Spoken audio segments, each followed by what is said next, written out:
La taxation internationale des géants du numérique est-elle dans l'impasse? Élément de réponse avec vous, Xavier Timbaud. Bonjour Xavier. Bonjour David. Économiste, directeur principal de l'OFCE. C'est en lisant les Échos que j'ai compris que... Alors on sait que c'est un dossier au long cours, ça fait des années qu'on en parle, parce qu'il faut mettre d'accord tous les pays de l'OCDE, évidemment, c'est pas facile.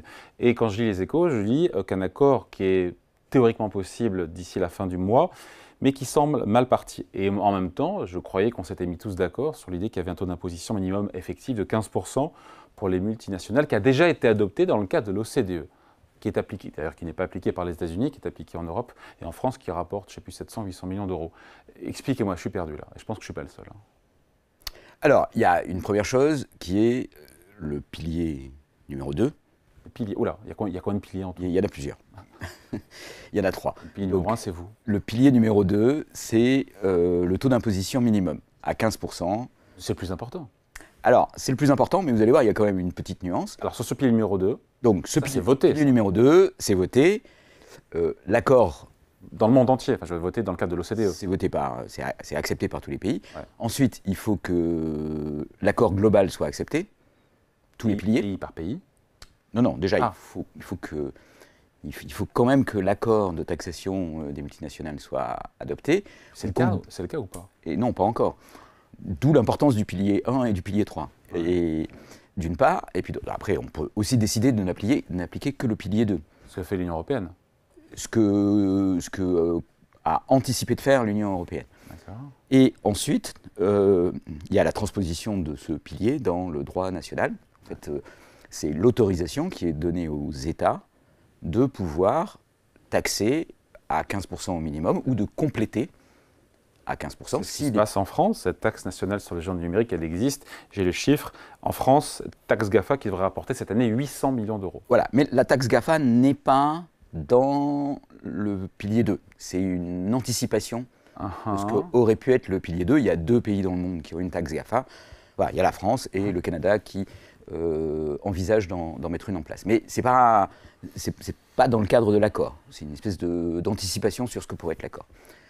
OK ? Ouais, jusque-là, ça va à peu près. Donc, vous voyez, imposition minimum, ça veut dire une multinationale, vous calculez son taux d'imposition global, tous les impôts qu'elle paye dans tous les pays, vous calculez son bénéfice, vous faites le ratio entre son bénéfice et ses impôts. Si c'est moins de 15%, vous pouvez, à partir du moment où c'est une entreprise dans votre pays, c'est pour ça que ça c'est différent de la taxe. Dans votre pays. Oui, qui a une activité dans le pays. Non, qui est localisée dans le pays, vous pouvez la surtaxer, la retaxer, de façon à pouvoir arriver au minimum à 15%. Ça, c'est un premier point. Ensuite, il y a... Ça, c'est pas que c'est GAFA ou multinationale au sens large? Non, c'est multinationale au sens large. Ah, d'accord. OK. Personne l'applique dans le monde, sauf la France et le Canada. Non, la France et le Canada l'appliquent pour les GAFA. Pour les GAFA. Pas pour toutes les entreprises. OK. Et parce que là, le champ potentiellement de cette taxation, c'est les entreprises qui ont plus de 750 millions de chiffre d'affaires. Donc, c'est beaucoup plus large que les GAFA. Ouais. Ensuite, il y a une deuxième question qui est la question de la répartition des recettes fiscales collectées sur une entreprise multinationale. C'est quoi l'idée? C'est de dire, vous pouvez avoir une entreprise qui est localisée, imaginons, aux États-Unis, qui a des activités partout dans le monde, qui a par exemple un tiers de son activité en Europe, et les impôts qui sont perçus pour cette entreprise, aujourd'hui, le sont uniquement aux États-Unis, ou éventuellement dans des paradis fiscaux où elle a choisi de faire de l'optimisation fiscale. Et là, il y a encore des paradis fiscaux? Il y a encore des paradis fiscaux, il y a encore des pays qui ont des taxations qui sont inférieures à l'impôt. Sans être pour autant des paradis fiscaux. Au sens offshore. Paradis dans le sens avec des taux... je serais à l'IFRAP, je vous dirais, il y a plein de pays qui sont des enfers fiscaux, où il y a une imposition, et puis il y a des pays où l'imposition est très faible, et ceux-là, c'est des paradis fiscaux. Ouais. Donc pas des paradis fiscaux au sens des zones de non-droit, mais des zones où le taux d'imposition, on va dire ça comme ça... On pense à l'Irlande, par exemple. Par exemple, alors soit parce que le taux d'imposition est plus bas, soit parce qu'il y a des systèmes de rescrit, de négociation de l'impôt, et ça, c'est pas vrai que pour l'Irlande, c'est vrai pour beaucoup de pays. Même la France, d'ailleurs. Vous savez, il y a des dispositifs de taxation. Et donc, revenons à la... OK, revenons. Alors, donc après, il y a une question de partage de la recette fiscale. Donc, qui fait un tiers de ces vous avez un tiers de votre activité en Europe. Vous êtes une entreprise qui fait un géant du web. Vous avez un tiers de votre activité en Europe. Les profits localisés en Europe sont égaux à 0. d'accord, parce que vous avez très peu de salariés en Europe et le cœur de votre entreprise se situe ailleurs, eh ben, l'Europe pourra être en droit de demander à ce que le pays qui a perçu au moins 15% des bénéfices reverse, lui transfère une partie des bénéfices, pas un tiers, un peu moins d'un tiers. C'est acté ou ça discute là-dessus en ce moment? Alors non, ça discute. de l'OCDE. Et ça discute. Et ça achoppe sur quoi? Et ça achoppe sur, oui, mais bon, voilà, si mon entreprise est installée aux États-Unis, pourquoi reverser une partie de la taxation en Europe? Ce sont les Ricains qui ne veulent pas, quoi. Comment alors, pas uniquement, en l'occurrence, il y a aussi les Indiens et les Chinois qui sont assez hostiles à cette question. Et puis, il y a un dernier point sur lequel les Américains insistent, qui est la question des prix de transfert. Vous maîtrisez les prix de transfert? Pas bien. Bon, les prix de transfert, c'est assez simple. Maison mère filiale, c'est ça? Vous avez une organisation un peu complexe avec des filiales. La maison mère fournit des services aux filiales. Par exemple, vous êtes une entreprise qui vend du café dans des cafés à un prix élevé. Capsules? Non, pas des capsules, des... What else? Non, je pensais plutôt à du café dans des salles où vous vous installez, puis vous buvez un café éventuellement avec de la chantilly et du cappuccino. Bon, ok, mais vous le payez... Ah, pas le cappuccino, pas le cappuccino. Ok, mais vous le payez 5 €. Ah ouais. Vous voyez le genre de choses que ça peut être. Ok, donc là, ou même, imaginons un parc d'attractions, pas très loin de Paris. Oui. Vous voyez? Ouais, il y en a deux. Vous utilisez une marque, qui est une marque mondiale, localisée aux États-Unis. Bah, le parc d'attractions va payer des services à l'entreprise mère pour l'utilisation de la marque. Ouais. Mais combien? Alors combien? Eh ben, c'est ça le prix de transfert. Eh ben oui. C'est comment on établit la valeur de ce service. Plus ce prix est élevé, plus ça minore le bénéfice dans le pays de... Et donc c'est un instrument important pour localiser le bénéfice à un endroit ou à un autre. Tous les géants de l'alimentaire, du web, de l'informatique utilisent beaucoup ces éléments-là, surtout parce qu'ils ont des services qui rendent, qui sont les utilisations de marques, qui sont très difficiles à valoriser. Parce que comment valoriser l'utilisation d'une marque mondialement connue depuis presque un siècle? C'est très difficile à faire. D'accord? Pourquoi ça achoppe à l'OCDE là-dessus? Alors, ça achoppe sur un point assez technique, qui est, il y a un accord pour qu'il y ait des directives en matière de prix de transfert, pour encadrer la façon dont les prix de transfert sont établis, et dont les autorités fiscales locales peuvent les contester. Parce que vous voyez, quand vous opérez votre fameux café qui sert des cafés en France, et que vous payez à la maison mère des droits pour l'utilisation soit des capsules, soit des produits, soit de la marque, soit du design du café, le fisc français peut venir vous voir en vous disant, dans votre comptabilité, vous avez valorisé ces services de façon exagérée, et donc on va vous redresser en refaisant votre comptabilité, en diminuant... En vue de minorer les bénéfices faits en France. En vue de minorer les bénéfices faits en France. Plus taxés qu'ailleurs. Ok. Donc, les Américains disent oui, mais là, il y a un truc qui ne nous va pas, si c'est des directives, c'est que ça crée un risque juridique. Parce que je suis... C'est fort de café, c'est qu'à te le dire. Fort de café. Venant d'un pays dont l'extraterritorialité du droit s'applique à tous ceux qui commercent en dollars. Mais justement, ce qu'ils veulent, c'est éviter l'irruption d'un risque.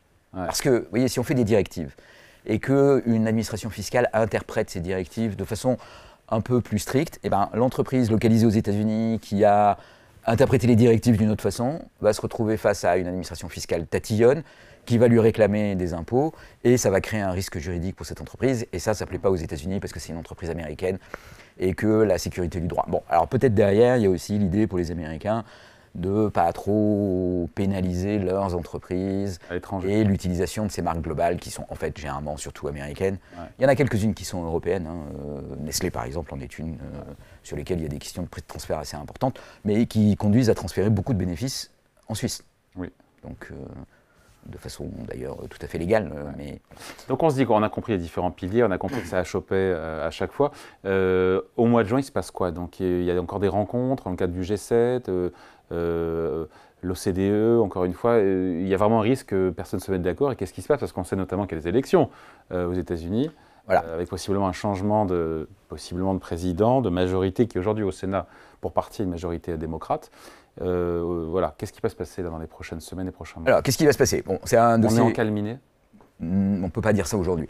C'est un dossier, vous avez compris, qui est éminemment complexe et surtout qui est dans la phase de concrétisation et de mise en œuvre. C'est un travail de très longue haleine qui a été porté en grande partie par l'OCDE et sa division fiscale. C'est des décennies de travail en fait pour arriver à ça. Ah, donc on sera pas là pour le voir alors. Non, des décennies déjà passées. Oui, ça a commencé 2010, non? Ça commence. Oui, c'est ça. Enfin, et puis vous pourrez interviewer Nicolas de Saint-Amand sur ces questions, oui. Qui a fait un travail extraordinaire là-dessus. Donc on est dans la phase de signature d'un accord, ce qui est quand même un moment, vous pouvez l'imaginer, à la fois historique, mais aussi qui induit la complexité, parce qu'il faut concrétiser tout ce qui a été... Un accord est possible cette année? Et donc un accord est possible, sauf que plus on est proche de l'accord, plus la position de négociation de certains, qui peuvent avoir la possibilité de faire traîner un peu, s'accroît. Donc il y a un jeu un peu compliqué. Les États-Unis ont un calendrier assez précis, parce qu'ils veulent pouvoir signer cet accord avant l'élection, pour éviter que si Trump est élu, l'accord tombe à l'eau complètement.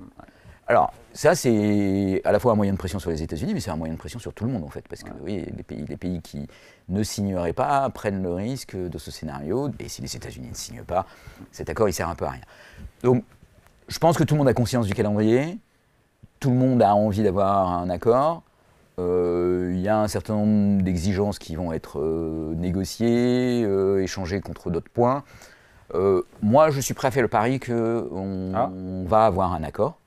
D'ici la fin du mois. D'ici le mois de juin, probablement à la fin de l'été. En tout cas, je pense qu'on en aura un à la fin de l'été et que ce sera un moment assez important en matière de taxation internationale parce qu'on aura posé des bases assez importantes, avec en particulier cette idée forte qui est qu'il y a une taxation minimum à 15%. Ça peut paraître un chiffre pas très élevé, mais pour un certain nombre de multinationales, c'est un chiffre conséquent. Ça représente à l'échelle mondiale pratiquement 200 milliards de dollars. Combien pour la France, qui aujourd'hui, avec sa taxe GAFA, encore une fois, a déjà 800 millions d'euros? Vous voyez, disons, vous prenez... Au doigt très mouillé. Au doigt très mouillé, 200 milliards... pour la France, ça ne va pas faire beaucoup, soyons honnêtes. 200 milliards de dollars de taxation supplémentaire pour les pays développés. La France, elle compte... on va dire 5% des pays développés, donc elle peut espérer 10 petite dizaine de milliards. On prend On prend, bien sûr. Voyons. C'est pour ça que c'est important. Et puis 200 milliards, la France prend, mais d'autres pays vont prendre aussi. Allez, merci beaucoup. Voilà, donc... Une vidéo à revoir quand même pour être sûr d'avoir bien. Moi, je pense à peu près avoir tout compris. Je reverrai la vidéo tout à l'heure pour être sûr. Les 3 piliers, c'est bon? Oui. Donc, partage des recettes fiscales, taxation minimale à 15% et prix de transfert. Taxation à 15% pour les multinationales, pas seulement pour les GAFA. Oui. Merci beaucoup. Explication signée par le professeur Xavier Timbaud, économiste et directeur principal de l'OFCE. Merci Xavier. Merci, vous êtes mon meilleur élève. Oh.